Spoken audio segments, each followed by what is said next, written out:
అలాద్దీన్ అద్భుత దీపం 4వ భాగం. అలాద్దీన్ ఇంటికి చేరేసరికి అతను ఈ ప్రపంచంలో ఉన్నట్టు లేడు. అతని వాలకం చూసి తల్లి ఆదుర్దాగా, అలా ఉన్నావేమ్రా నాయనా, ఒంట్లో బాగోలేదా అని అడిగింది. అలాద్దీన్ తల్లికి జవాబు చెప్పలేదు.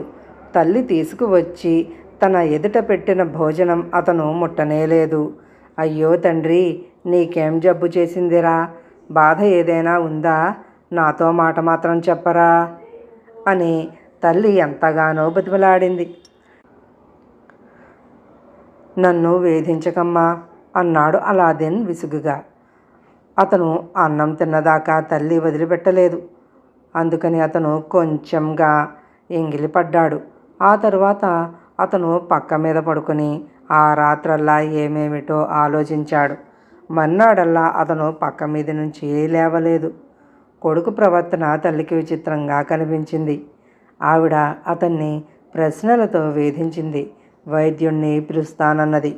కొత్తగా ఒక అరబ్బీ వైద్యుడు నగరానికి వచ్చాడు.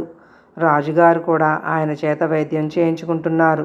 కావలిస్తే ఆ వైద్యుణ్ణి పిలుచుకు వస్తానని అన్నది ఆమె. అమ్మా, నేను బాగానే ఉన్నాను. నాకు ఏ రోగమూ లేదు. ఇది వరకల్లా ఆడవాళ్ళందరూ నీలాగా ఉంటారనుకునేవాణ్ణి. కానీ నిన్న రాజకుమార్తె బుధూర్ను స్నానశాల వద్ద చూశాను. స్నానశాల వద్ద ఆమె తన మొహం మీది మేలుముసుగు తొలగించింది. అప్పుడు నాకు ఆమె మొహం కనబడింది.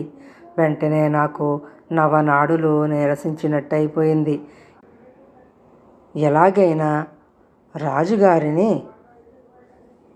ఒప్పించి ఆమెను పెళ్లాడితే తప్ప నా మనస్సుకు శాంతి ఉండదు అన్నాడు అలాద్దీన్. ఈ మాటలు వినగానే అలాద్దీన్ తల్లి నిశ్చయంగా తన కొడుకు పిచ్చి పట్టిందనుకున్నది. అవేం మాటలురా? నీకేమైనా మతిపోయిందా ఏమిటి? ఇక ఎన్నడూ అలాంటి మాటలు అనకు అని ఆమె తన కొడుకును మందలించింది. నాకేమీ పిచ్చిలేదు. నువ్వు 1,00,000 చెప్పుగాక, నా మనసు మారటం కల్లా నేను రాజకుమార్తెను పెళ్లాడి తీరవలసిందే.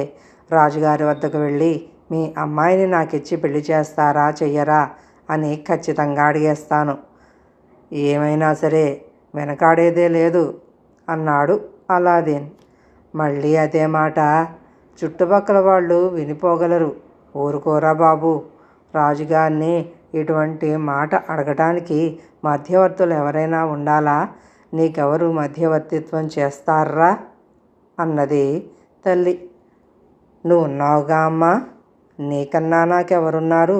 అందుచేత నువ్వు వెళ్ళి నా మనసులో ఉన్న కోరికను రాజుగారికి తెలియజెయ్యి అన్నాడు అలాద్దీన్. ఇంకా నయం. నేనా? నీతో పాటు నాకు కూడా మతిపోయిందనుకున్నావా ఏం? మీ నాన్నేమో కోటికి లేని దర్జీవాడు. రాజుగారి కూతుర్ని పెళ్లాడతానటానికి నీకు అసలు హక్కెక్కడుంది? వారా అమ్మాయిని ఏ రాజాదిరాజు కొడుకుకో ఇచ్చి చేస్తారు. కయ్యానికి బియ్యానికి సమాన హోదా ఉండాలి నాయనా అన్నది తల్లి. అదంతా నాకు తెలియదా అమ్మా? ఏమైనా నేను ఈ పెళ్లి చేసుకోవడానికి పూర్తిగా నిశ్చయించుకున్నాను. ఈ నిశ్చయం మారబోదు. నేను కొడుకునన్న ఆపేక్ష నీకున్నట్టయితే నాకు కాస్త సహాయము చెయ్యి. ఎందుకంటే ఈ కోరిక తీరని పక్షంలో నేను అట్టే కాలం బతకను.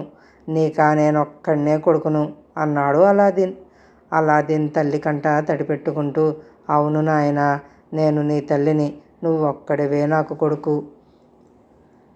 నీకు పెళ్ళి అయ్యి సుఖంగా ఉండటం కన్నా నాకే కోరిక లేదు. అందుచేత మన సమానస్తుల పిల్ల ఎక్కడైనా ఉంటే పెళ్లి మాటలు జరుపుతాను.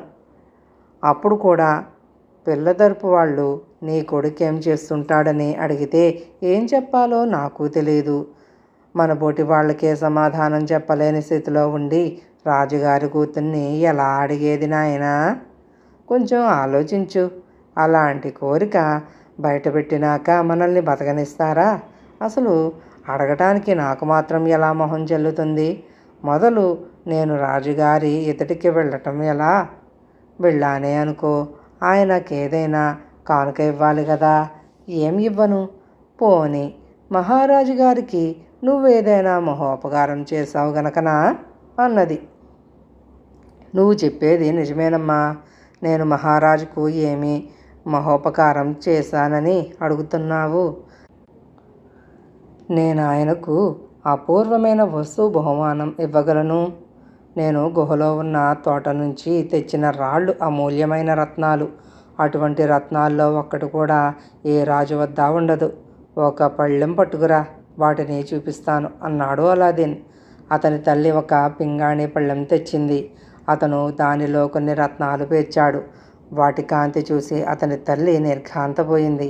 వీటిని తీసుకుపోయి మహారాజుకు కానుకగా ఇచ్చి ఆయన దర్శనం చెయ్యి అన్నాడు అలాదీన్.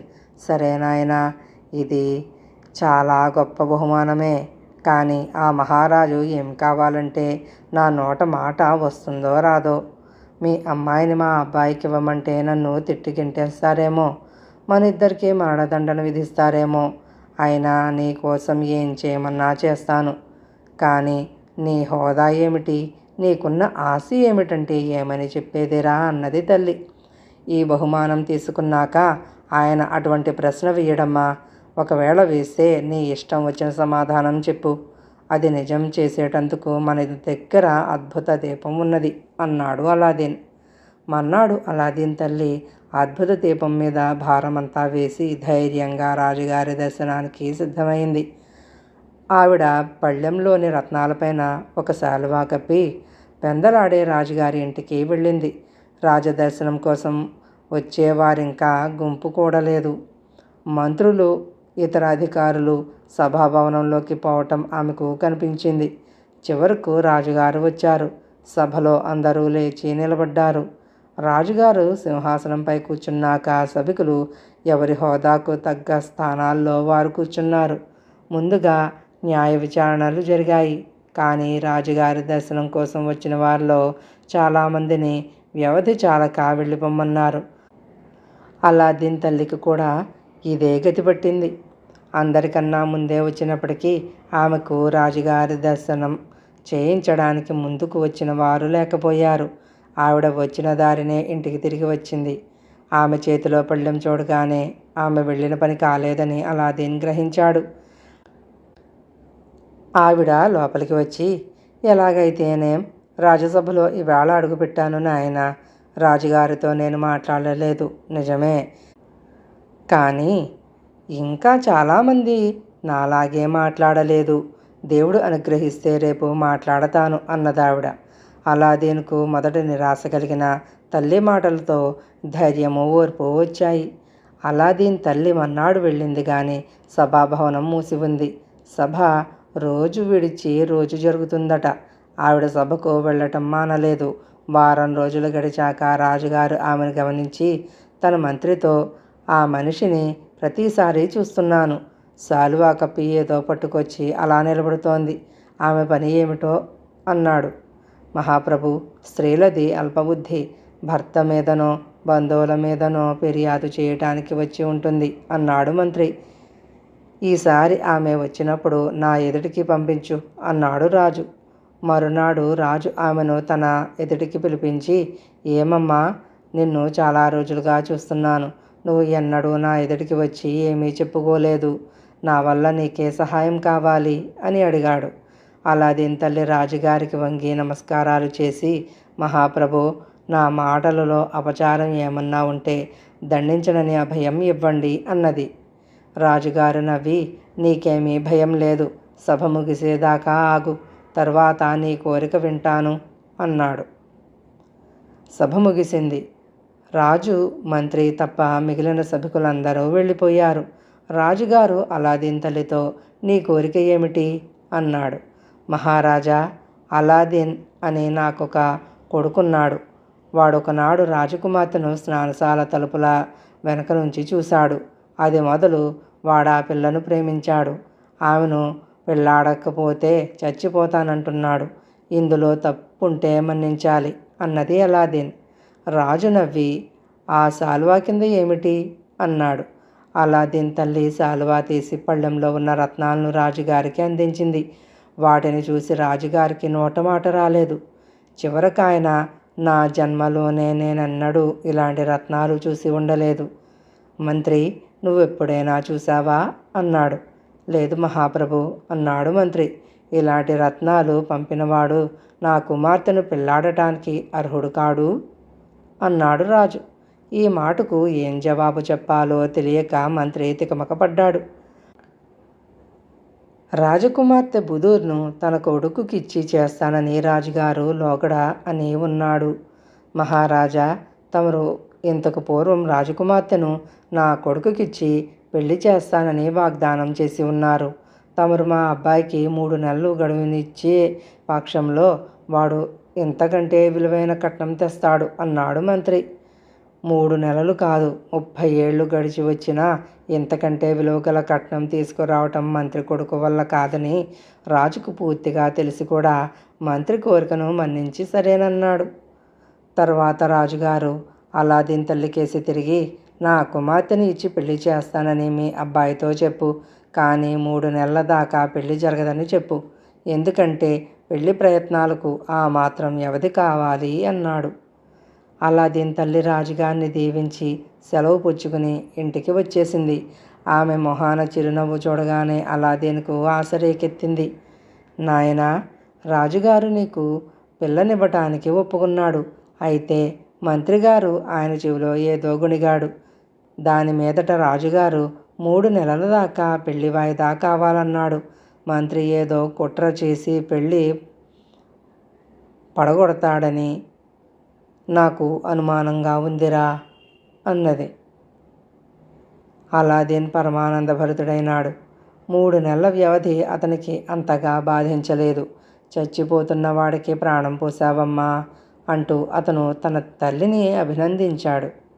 రోజులు లెక్కబెడుతూ అలాదీన్ 2 నెలలు గడిపాడు. ఆ తరువాత ఒకరోజు సాయంకాలం అతని తల్లి నూనె కోసం బజారుకు వెళ్ళింది.